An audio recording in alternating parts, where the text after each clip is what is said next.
51 Syrian അഭയാർത്ഥികളെ സ്വീകരിച്ച് Italian സഭ. ലെബനോനിൽ നിന്നും മാനുഷിക ഇടനാഴികൾ വഴിയായി എത്തിയ 51 സിറിയൻ പൗരന്മാർക്ക് ഇറ്റാലിയൻ സഭ അഭയം നൽകി. അൽമായ കത്തോലിക്ക സംഘടനയായ സാൻ എജിതിയോ സമൂഹത്തിന്റെ നേതൃത്വത്തിലാണ് അക്കാർ മേഖലയിലെ അഭയാർത്ഥി ക്യാമ്പുകളിലും ബെക്ക താഴ്വരയിലും ബെയ്റൂട്ടിന്റെ പ്രാന്തപ്രദേശത്തുള്ള ഇടങ്ങളിലും ദുരിതപൂർണമായ ജീവിതം നയിച്ചുകൊണ്ടിരുന്നവരെ ഇറ്റലിയിൽ എത്തിച്ചിരിക്കുന്നത്. ഇറ്റലിയിൽ ഭാഷാ പഠനത്തിനു ശേഷം വിവിധ തൊഴിലിടങ്ങളിൽ ജോലികൾക്കായി പ്രാപ്തരാക്കും. അഭയാർത്ഥികളിൽ 17 കുട്ടികളുണ്ട്.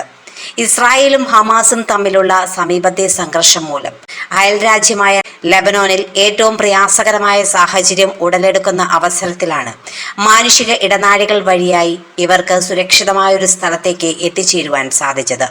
2016 ഫെബ്രുവരി മുതൽ ഇതുവരെ സിറിയയിൽ നിന്നും മാത്രം ഏകദേശം 3000-ഓളം ആളുകളെയാണ് ആഭ്യന്തര വിദേശകാര്യ മന്ത്രാലയങ്ങളുമായുള്ള കരാർ പ്രകാരം ഇറ്റലിയിൽ സുരക്ഷിതമായി എത്തിച്ചത്.